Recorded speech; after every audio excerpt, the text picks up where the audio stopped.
Hello everyone, welcome to learner B for eighth. I am Shivani Chauhan. इस video में हम लोग देखेंगे हिंदी की बुक का चैप्टर 16 पानी की कहानी। तो मैं आगे बढ़ा ही था कि बेर की झाड़ी पर से मोटी सी एक बूंद मेरे हाथ पर आ पड़ी। मेरे आश्चर्य का ठिकाना ना रहा जब मैंने देखा कि ओस की बूंद मेरी कलाई से सरक कर हथेली पर आ गई। मेरी दृष्टि पड़ते ही वह ठहर गई। थोड़ी देर में मुझे सितार के तारों की सी झंकार सुनाई देने लगी। मैंने सोचा कि कोई बजा रहा होगा। चारों ओर देखा, कोई नहीं। फिर अनुभव हुआ कि यह स्वर मेरी हथेली से निकल रहा है। ध्यान से देखने पर मालूम हुआ कि बूंद के दो कण हो गए हैं और वे दोनों हिल हिल कर यह स्वर उत्पन्न कर रहे हैं, मानो बोल रहे हों।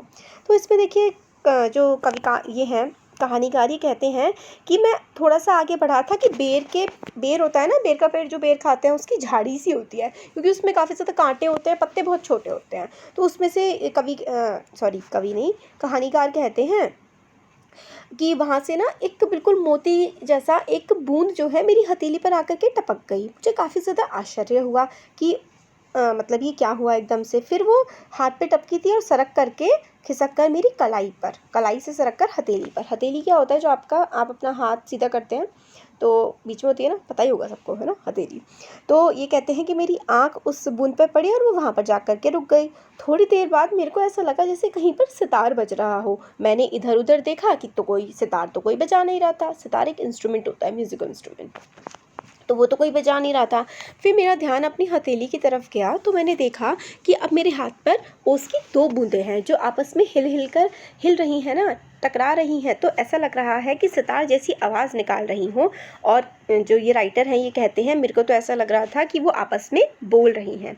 उसी सुरीली आवाज़ में मैंने सुना, सुनो सुनो। ठीक है, मैं चुप था। फिर आवाज़ आई, सुनो सुनो।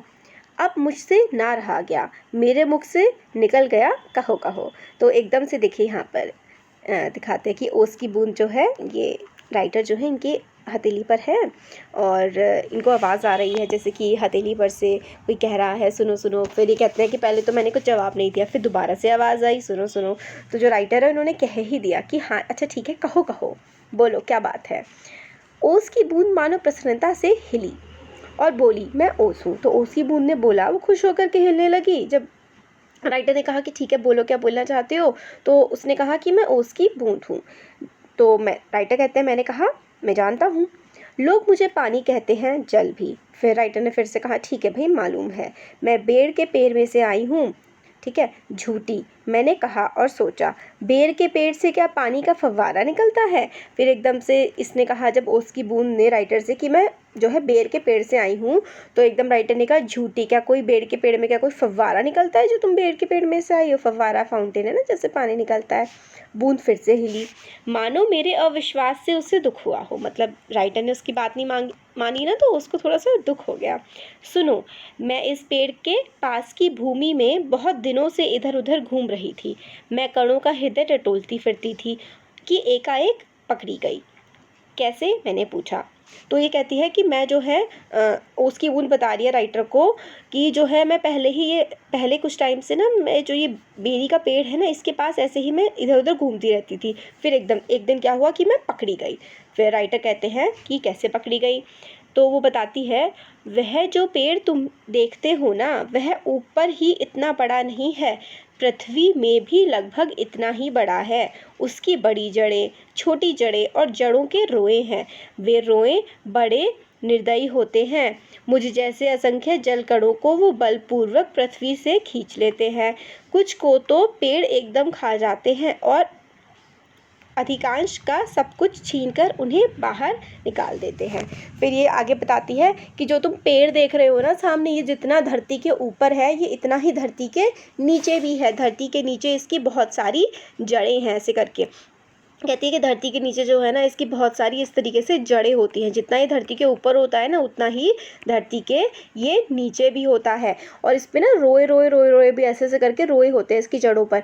और जो आसपास का पानी होता है ना, वो पेड़ खींच लेता है, पेड़ खींच करके अपनी जड़ों को पहुंचा देता है, और जड़ें जो हैं वो सारा का सारा जो भी उस ओस की बूंद में या उस पानी में होता है ना, उसमें से सब कुछ लेकर के जो थोड़ा बहुत बचता है वो फिर से एनवायरनमेंट में वापस फेंक देता है या भेज देता है। क्रोध और घृणा से उसका शरीर काँप उठा। तो ये सारी की सारी बातें जो ओस की बूंद बता रही थी ना कि मेरे साथ ऐसा ऐसा हुआ, तो उसको बहुत ज़्यादा गुस्सा आ रहा था।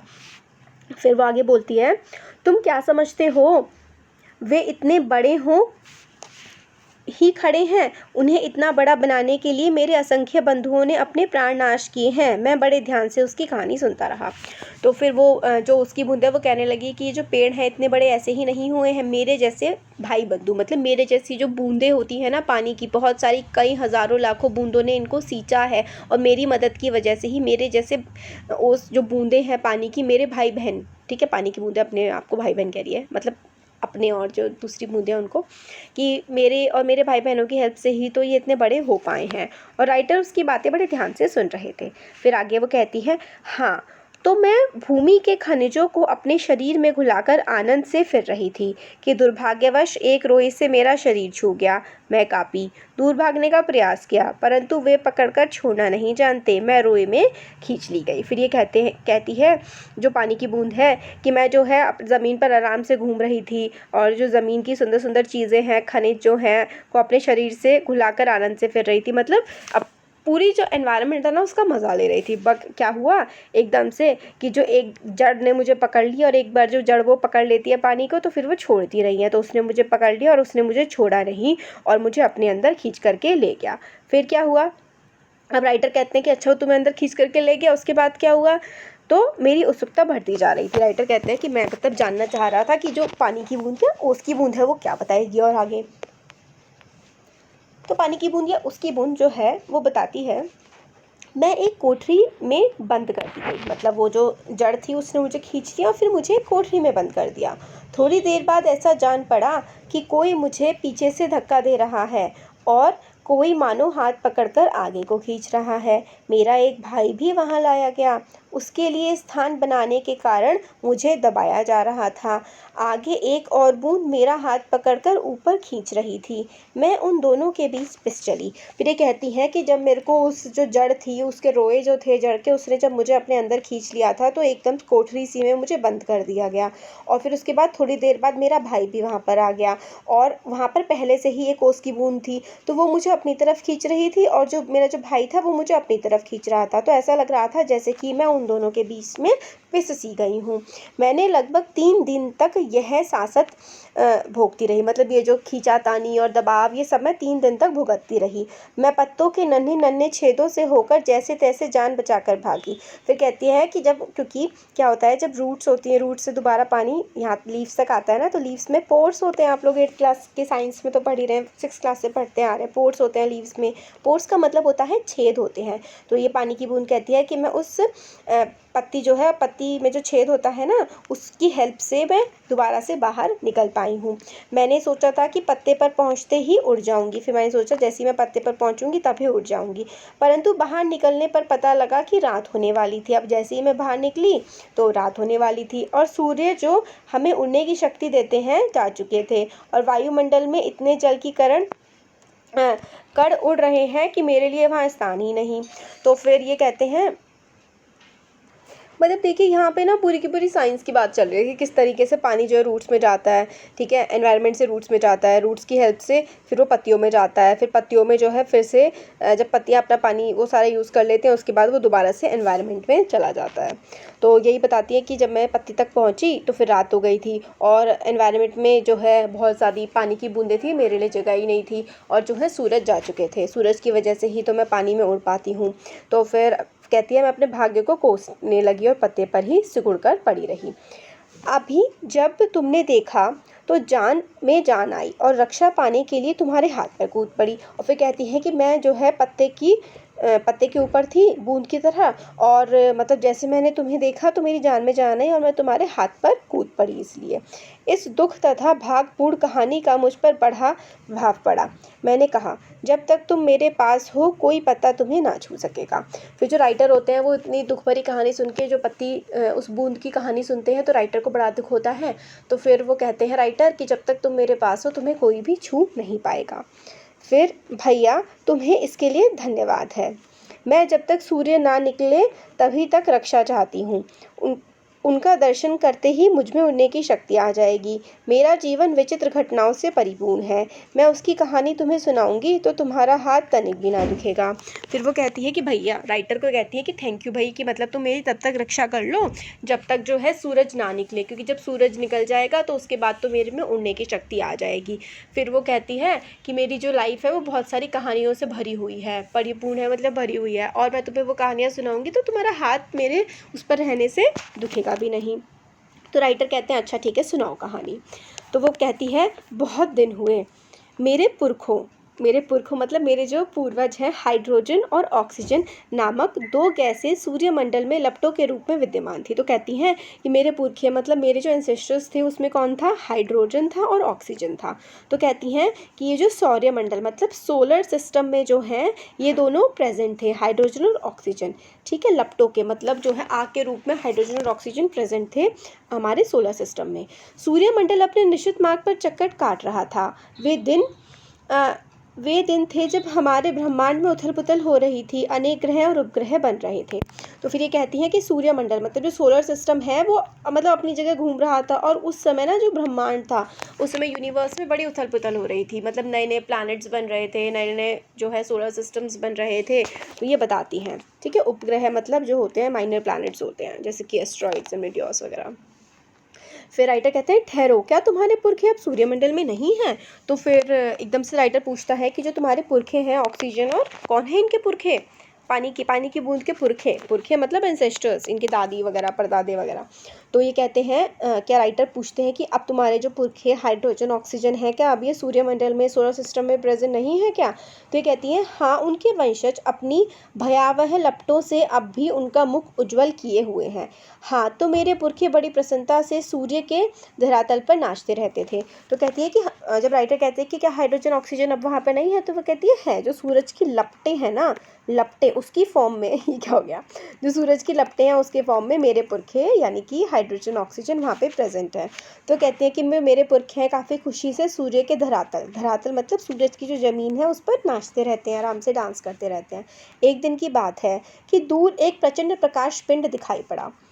उनकी आंखें चौंधियाने लगीं। यह पिंड बड़ी तेजी से सूर्य की ओर बढ़ रहा था। ज्यों-ज्यों पास आ जाता था उसका आकार बढ़ता जाता।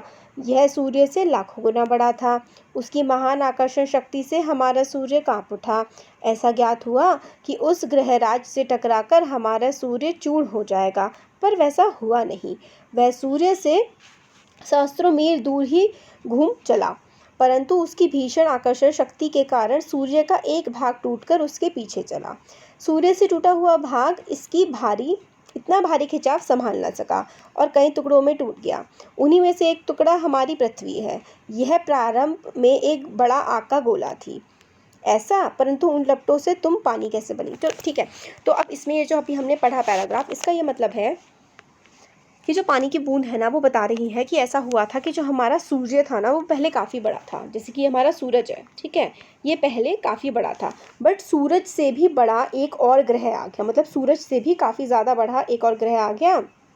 ठीक है, और वो ग्रह जो था वो मतलब सूरज से भी बहुत ज़्यादा बड़ा था। वो इतना बड़ा था कि वो सूरज के जैसे जैसे पास आता जा रहा था ना, इसकी जो ग्रेविटेशनल फोर्स थी, मतलब वो कहते हैं ना गुरुत्वाकर्षण जो शक्ति होती है उसको इंग्लिश में ग्रेविटेशनल फोर्स कहते हैं।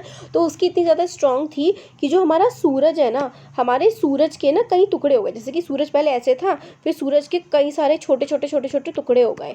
ठीक है, और वो टुकड़े जो है ना वो इसकी तरफ खींचे चले गए। तो अब सूरज जो है हमारा काफ़ी ज़्यादा छोटा हो गया और बहुत बहुत बहुत सारे सूरज के टुकड़े हो गए। उनमें से ही एक टुकड़ा जो है वो हमारी धरती भी है। धरती जो है ना वो पहले आग का गोला थी, मतलब जैसे सूरज है है ना, बिल्कुल वैसे ही धरती आग का गोला थी। फिर धीरे धीरे क्या हुआ, धरती जो आग का गोला थी वो ठंडी होने लगी।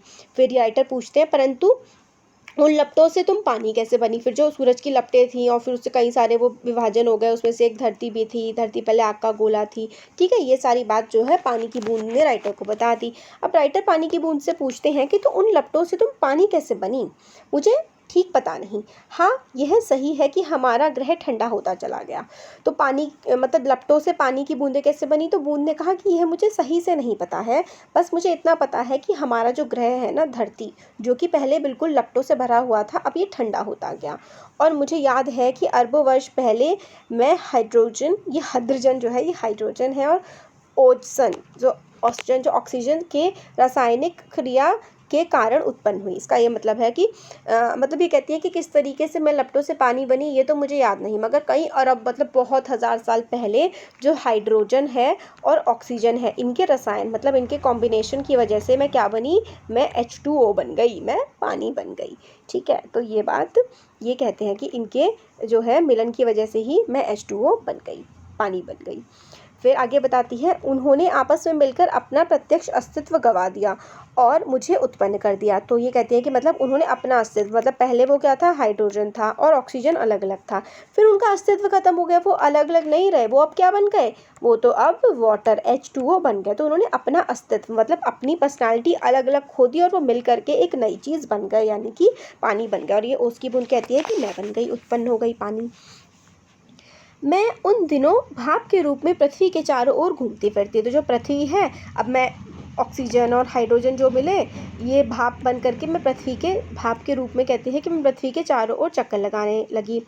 उसके बाद ना जाने क्या हुआ, जब मुझे होश आया तो मैंने अपने को ठोस बर्फ़ के रूप में पाया। फिर कहती है कि फिर पता नहीं क्या हुआ, मैं तो पहले भाप बन के घूमने लगी थी, फिर एकदम से पता नहीं क्या हुआ, जैसे मैं बेहोश हो गई या जो भी हुआ, फिर जब मुझे होश आया तो मैंने देखा अब मैं भाप नहीं रही, मैं तो बर्फ़ बन चुकी हूँ। इस तरीके का उसको पता लगा। फिर आगे कहती है, मेरा शरीर पहले भाप रूप में था और वह अब अत्यंत छोटा हो गया। पहले मैं जो थी भाप में थी, पर अब तो मैं काफ़ी ज़्यादा छोटी हो गई, बर्फ़ जैसी बन गई। वह पहले से कोई 17वां भाग रह गया होगा, पहले जैसे इतना बड़ा था तो उसमें से अब मेरा सिर्फ इतना सा भाग रह गया, मैं बहुत ज़्यादा छोटी हो गई। मैंने देखा मेरे चारों ओर मेरे असंख्य साथी बर्फ़ बने पड़े हैं। तो कहने लगी कि मैं और मेरे सारे के सारे साथी क्या बन गए, हम सब के सब बर्फ़ बन गए। जहाँ तक दृष्टि जाती, बर्फ़ के अतिरिक्त कुछ दिखाई ही नहीं पड़ता था।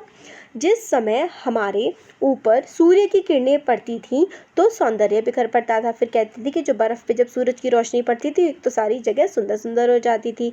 हमारे कितने साथी ऐसे भी थे जो बड़ी उत्सुकता से आंधी में ऊंचा उड़ने, उछलने कूदने के लिए कमर कैसे तैयार बैठे रहते थे। फिर कहती है कि जैसे ही सूरज की रोशनी पड़ती थी, आंधी वांधी आती थी, तो हमारे काफ़ी सारे साथी इधर उधर डोलने लगते थे, मतलब पानी की बूंदें इधर उधर घूमने लगती थी।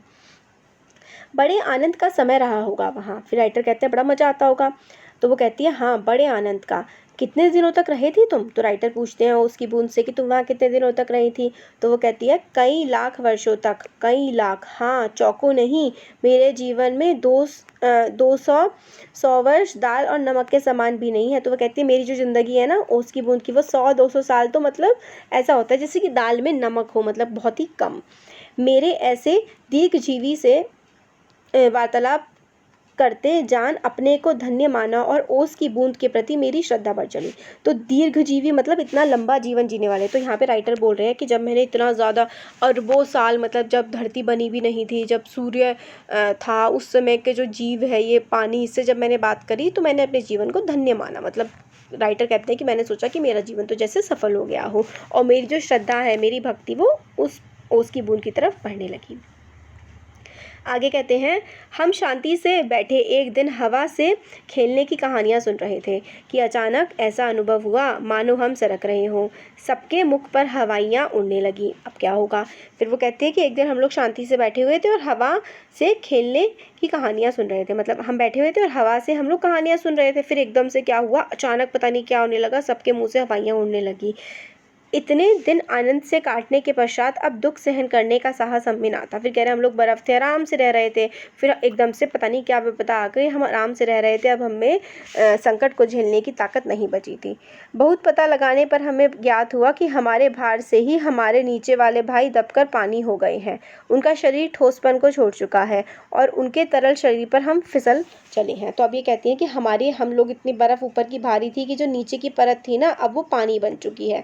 अब पानी बनने के कारण अब वो मतलब हम उस पर फिसल रहे हैं। अब हम फिसल रहे हैं तो हमसे चला नहीं जा रहा। फिर आगे बताती हैं, ये चैप्टर थोड़ा ना बड़ा है तो शायद वीडियो थोड़ी बड़ी हो जाएगी। तो मैं कई मास समुद्र में इधर उधर घूमती रही। फिर कहती है कि अब सब कुछ पानी बन गया तो कई मास कई महीनों तक ये जो ओस की बूंद है, ये कहती है कि मैं ऐसे ही इधर उधर समुद्र में घूमती रही। फिर एक दिन गर्म धारा से भेंट हुई, मतलब जो गर्म धारा मतलब एकदम से गर्मी की लपट आती है ना, उससे मेरी मीटिंग हो गई। धारा के चलते अस्तित्व को ठंडक पहुंचाने के लिए हमने उसकी गर्मी सोखनी प्रारंभ कर दी और इसके फलस्वरूप मैं पिघल पड़ी और पानी बनकर समुद्र में मिल गई। फिर कहती है कि और ज़्यादा गर्म जब हवा चलने लगी तो जो मेरा बर्फ़ का स्वरूप था वो बिल्कुल पिघल गया और मैं बिल्कुल जो है पानी बनकर समुद्र में मिल गई। समुद्र का भाग बनकर मैंने जो दृश्य देखा वह वर्णनातीत है। फिर कहती है जब मैं समुद्र का हिस्से बन गई तो उसके बाद जो मैंने अपने आसपास देखा वो वर्णन करने योग्य, वर्णनातीत मतलब कि जिसका वर्णन ही ना किया जा सके, जिसको बताया ही ना जा सके, इतना गजब है।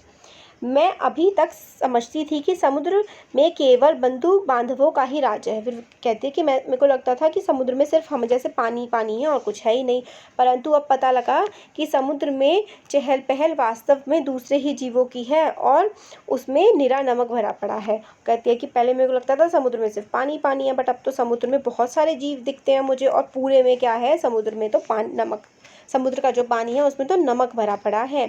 पहले पहल समुद्र का खारापन मुझे बिल्कुल नहीं भाया, जी मचलाने लगा, पर धीरे धीरे सब सहन हो चला। तो कहती है पहले पहले जब मैंने समुद्र के पानी को झेला तो मेरे से झेला नहीं, बट फिर धीरे धीरे नॉर्मल हो गया। कौन? ओस की बूंद ये सारी बातें कर रही है। एक दिन मेरे जी में आया कि मैं समुद्र के ऊपर तो बहुत घूम चुकी हूँ, भीतर चलकर भी देखना चाहिए। तो समुद्र के ऊपर ऊपर तो मैंने बहुत देख लिया, अब इसका अंदर जाके भी देखूँ कि क्या है। इस कार्य के लिए मैंने गहरे जाना प्रारंभ कर दिया। फिर कहती है कि मैंने अंदर की तरफ समुद्र की गहराई में जाना शुरू कर दिया। मार्ग में मैंने विचित्र विचित्र जीव देखे। मैंने अत्यंत धीरे धीरे रेंगने वाले घोंगे, जालीदार मछलियाँ, कई कई मनभावी कछुए और हाथों वाली मछलियाँ देखी। एक मछली ऐसी जो मनुष्य से कई गुना बड़ी थी, उसके 8 हाथ थे, वह इन हाथों से अपने शिकार को जकड़ लेती थी। फिर कहती है कि मैंने कई कई तरीके के जीव देखे, कछुए, मछलियाँ, एक मछली तो बहुत बड़ी थी जो इंसान से भी बड़ी थी, अपने शिकार को अपने 8 हाथों से पकड़ लेती थी। फिर ये कहती है कि मैं और गहराई में जाने लगी। मैं और गहराई की खोज में किनारों से दूर हो गई तो मैंने एक ऐसी वस्तु देखी कि मैं चौंक पड़ी। अब तक समुद्र में अंधेरा था, सूर्य का प्रकाश कुछ ही भीतर तक पहुंच पाता था और बल लगाकर देखने के कारण मेरे नेत्र दुखने लगे थे। मैं सोच रही थी कि यहाँ पर जीवों को कैसे दिखाई पड़ता होगा कि सामने ऐसा जीव दिखाई पड़ा मानो कोई लालटेन लिए घूम रहा हो। यह एक अत्यंत सुंदर मछली थी।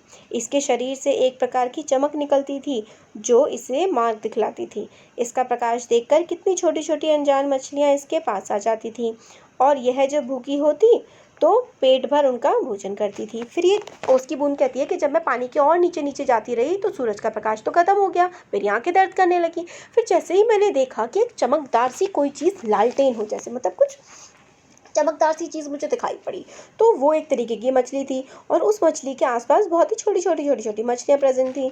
तो वो जो छोटी मछलियाँ थी, जब वो बड़ी मछली जो चमक रही थी, जब उसको भूख लगती तो अपने आसपास की छोटी मछलियों को खा जाया करती थी। तो कहती है कितनी विचित्र, कितनी अजीब सी बात है। जब मैं और नीचे समुद्र की गहरी तक में पहुंची तो देखा कि वहाँ भी जंगल है। तो समुद्र के नीचे बिल्कुल वहाँ भी उन्हें ओस की बूंद को जंगल मिल गया। छोटे ठिगने मोटे पत्ते वाले पेड़ बहुतायत में उगे हुए थे, मतलब छोटे छोटे और मोटे पत्ते वाले पेड़ वहाँ पर समुद्र के बिल्कुल गहराई तल में उगे हुए हैं। वहाँ पर पहाड़ियाँ हैं, घाटियाँ हैं, पहाड़ी ऐसी और घाटी होती है जो नीचे की तरफ होती है, घाटियाँ हैं। इन पहाड़ियों की गुफाओं में नाना प्रकार के जीव रहते हैं, मतलब अलग अलग तरीके के जीव रहते हैं जो निपट अंधे तथा महाआलसी होते हैं। वो कहती है कि बहुत सारे जीव रहते हैं समुद्र की गहराइयों में, बहुत तरीके के एनिमल्स रहते हैं और जो बिल्कुल मतलब अंधे होते हैं, जिन्हें दिखाई भी नहीं देता और जो बहुत ही आलसी भी होते हैं। यह सब देखने में मुझे कई वर्ष लगे। जी में आया कि ऊपर लौट चलें, परंतु प्रयास करने पर जान पड़ा कि यह असंभव है। मतलब इतनी ज़्यादा नीचे आ गई थी कि अब इसे लगा कि अब ऊपर तो जा ही नहीं पाएगी। मेरे ऊपर पानी की कोई 3 मील मोटी तह थी। मैं भूमि में घुसकर जान बचाने की चेष्टा करने लगी। यह मेरे लिए कोई नई बात न थी। करोड़ों जलकण इसी भांति अपनी जान बचाते हैं और समुद्र का जल नीचे धंसता जाता है। कि मतलब मैं किसी तरीके से जान बचाने के लिए ऊपर जाना चाह रही थी, बट बड़ी मुश्किल हो रही थी। मैं अपने दूसरे भाइयों के पीछे पीछे चट्टान में घुस गई। कई वर्षों में कई मील मोटी चट्टान में घुसकर हम पृथ्वी के भीतर एक खोखले स्थान में निकले और एक स्थान पर इकट्ठा होकर हम लोगों ने सोचा कि क्या करना चाहिए। कुछ की सम्मति में वहीं पड़ा रहना ठीक था, परंतु हम में कुछ उत्साही युवा भी थे। वे एक स्वर में बोले, हम खोज करेंगे, पृथ्वी के हृदय में घूम घूम कर देखेंगे कि भीतर क्या छुपा हुआ है। तो भाई इनको लगा कि भाई नीचे जाएं ऊपर जाएं, इनको समझ ही नहीं आ रहा था। तो इन्हें ना मतलब बिल्कुल समुद्र के अंदर एक पहाड़ी जैसी मिली, उसमें थोड़ी सी खोखरी सी जगह थी जिसमें ये सारी की सारी बूंदें जो है मिल करके इन्होंने सोचा कि भाई क्या किया जाए। तो कुछ जो बूढ़ी बूंदें थी उन्होंने कहा कि भाई अब तो हम यहीं रहेंगे, बट कुछ जो है उत्साही कुछ यंग बूंदें थी उन्होंने कहा कि भाई हम तो पूरा देखेंगे कि पृथ्वी में और क्या क्या छुपा हुआ है, हम तो पूरी पृथ्वी को घूमेंगे। फिर आगे कहते हैं, अब हम शोर मचाने लगे, आगे बढ़े तो एक ऐसे स्थान पर पहुंचे जहां ठोस वस्तु का नाम ही ना था। बड़ी बड़ी चट्टानें लाल पीली पड़ी थीं और नाना प्रकार की धातुएं इधर उधर बहने को उतावली हो रही थीं। इसी स्थान के आसपास एक दुर्घटना होते होते बची। हम लोग अपनी इस खोज से इतने प्रसन्न थे कि अंधाधुंध बिना मार्ग देखे बढ़े चले जाते थे। इससे अचानक एक ऐसी जगह जा पहुँचे जहाँ तापक्रम बहुत ऊंचा था। यह हमारे लिए असहनीय था। हमारे अगुआ कांपे और देखते देखते उनका शरीर ओजोन और हाइड्रोजन में परिवर्तित हो गया। इस दुर्घटना से मेरे कान खड़े हो गए। मैंने अपने और बुद्धिमान साथियों के साथ एक ओर निकल भागी। तो फिर कहते हैं कि हम लोग भागते भागते भागते भागते एक ऐसी जगह पहुंच गए जहाँ पर मतलब कुछ भी नहीं था, जहाँ पर मतलब बिल्कुल मार्ग में कुछ भी समझ नहीं आ रहा था। जो चट्टानें थी वो लाल पीली सी थी और बहुत सारे हमारे जो साथी हैं वो तो हाइड्रोजन और ऑक्सीजन में एक दोबारा से कन्वर्ट हो गए, बट हम लोग जो है किसी तरह कुछ लोग वहाँ से बच करके भागे। हम लोग अब एक ऐसे स्थान पर पहुँचे जहाँ पृथ्वी का गर्भ रह रह कर हिल रहा था। फिर कहते हैं कि हम लोग ऐसी जगह पर पहुँच गए जहाँ पर पृथ्वी का गर्भ मतलब बिल्कुल बेस जो है वो बहुत ज़्यादा हिल रहा था। एक बड़े ज़ोर का धड़ाका हुआ। हम बड़ी तेज़ी से बाहर फेंक दिए गए, मतलब इतनी तेज़, जैसे वोल्केनो वाले रीजन में एक्चुअली ये लोग पहुंच गए थे, क्योंकि समुद्र में वोल्केनोज भी होते हैं ना, तो वोल्केनो वाले रीजन में पहुंच गए थे। तो ये कहते हैं कि वहीं पर एक बहुत ज़्यादा धड़ाका सा हुआ और हम जो है ओशन के अब ऊपर आ गए। हम ऊंचे आकाश में उड़ने लगे।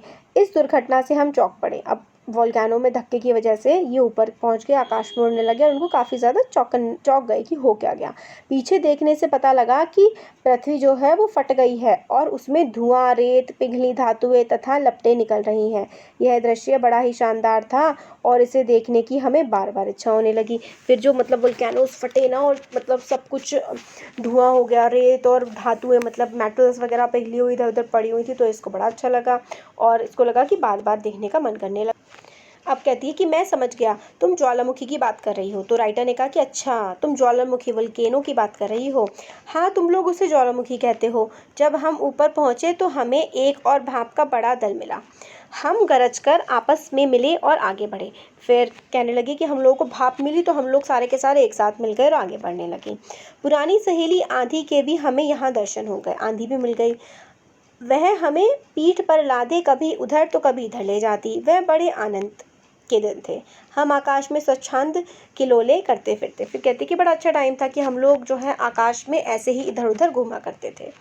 बहुत से भाप जल कणों के मिलने के कारण हम बाहरी हो चले और नीचे झुक गए और एक दिन बूंद बनकर नीचे कूद पड़े। फिर कहते हैं कि हम लोग जो है बूंद बूंद अलग अलग थी, फिर हम सब इकट्ठे हो गए और एक दिन इतने भारी हो गए कि फिर से धरती पर ही बूंद बन करके गिर पड़ी। मैं एक पहाड़ पर गिरी और अपने साथियों के साथ मैली कुचैली हो गई। तो कहती है कि मैं जो है पहाड़ पर गिरी और बड़ी गंदी सी हो गई। पहाड़ों में एक पत्थर से दूसरे पत्थर पर कूदने और किलकारी मारने में जो आनंद आया वो भूला नहीं जा सकता, कि मतलब बड़ा मज़ा आ रहा था पहाड़ों पर। हम एक बार ऊंची शिखर पर से कूदे और नीचे एक चट्टान पर गिर पड़े। बेचारा पत्थर हमारे प्रहार से टूटकर खंड खंड हो गया। फिर कहते कि हम लोग सब इतनी तेज़ी से गिरे कि पत्थर भी टूट गए हमारी उससे चोट से। यह जो तुम इतनी रेतें देखते हो, पत्थरों को चबा चबा कर हम ही बनाते हैं। फिर कहते हैं जो तुम्हें रेत मिलती है ना, ये पत्थरों को चबा कर, मतलब पत्थरों को तोड़ तोड़ कर पानी की बूंदें ही तो बनाती हैं। जिस समय हम मौज में आते हैं तो कठोर से कठोर वस्तु हमारा प्रहार सहन नहीं कर पाती। मतलब चाहे कितनी भी कठोर वस्तु हो, पानी उसको काट करके रख देता है। अपनी विजयों से उन्मत्त होकर हम लोग इधर उधर बिखर गए, मतलब अपनी जीत से खुश होकर हम लोग इधर उधर बिखर गए, सारी बूंदें जो है थी। मेरी इच्छा बहुत दिनों से समतल भूमि देखने की थी, मतलब प्लेन भूमि देखने का मन कर रहा था वो उसकी बूंद का। इसलिए मैं एक छोटी धारा में मिल गई। सरिता के वे दिवस बड़े मज़े के थे। हम कभी भूमि को टकराते, कभी पेड़ों को खोखला कर उसे गिरा देते। बहते बहते मैं एक दिन एक नगर में के पास पहुंच गई। मैंने देखा कि नदी के तट पर एक ऊंची मीनार में कुछ काली काली हवा निकल रही है। मैं उत्सुक हो उसे देखने को क्या बढ़ी कि अपने हाथों दुर्भाग्य को न्योता दिया। जो ही मैं उसके पास पहुंची, अपने और साथियों के साथ एक मोटे नल में खींच ली गई। कई दिनों तक मैं नल नल घूमती फिरी। मैं प्रति क्षण उसमें से बाहर निकलने की चेष्टा में लगी रहती। भाग्य मेरे साथ था। बस एक दिन रात के समय मैं ऐसे स्थान पर पहुंची जहां नल टूटा हुआ था। मैंने तुरंत उसमें होकर निकल भागी, पृथ्वी में समा गई। अंदर ही अंदर घूमते घूमते इस बेर के पेड़ के पीछे आ पहुंच गई। वह रुकी, सूर्य निकल आए थे।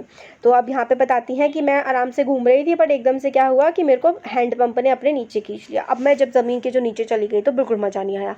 अब मैंने उसकी बूंद कह रही है कि मैंने सोचा कि किस तरीके से मैं इस हैंडपंप मतलब ज़मीन के नीचे से जो है वो ऊपर की तरफ निकल पाऊँ। तो मतलब बड़ी परेशान थी ये। फिर धीरे धीरे खोखला हैंडपंप मिला तो ये और आगे ज़्यादा बढ़ने लगी, और उसी की वहीं से ही ये उस ज़मीन के नीचे नीचे नीचे नीचे हो करके ही तो ये इस बेरी के पेड़ पर पहुंची थी।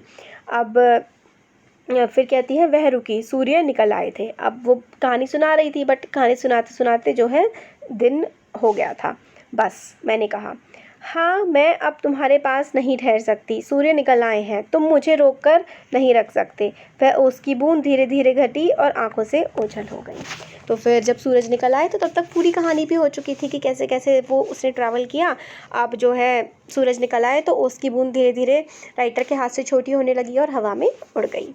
तो ये हम लोग का चैप्टर था पानी की कहानी के बारे में। कैसा लगा वीडियो ज़रूर बताइए। बड़ा चैप्टर था इसलिए आधा घंटा लग गया। तो वीडियो कैसा लगा ज़रूर बताइएगा। अच्छा लगा तो लाइक करिए, चैनल को सब्सक्राइब करिए, अपने फ्रेंड्स के साथ भी इसको ज़रूर शेयर करिएगा। Thank you so much.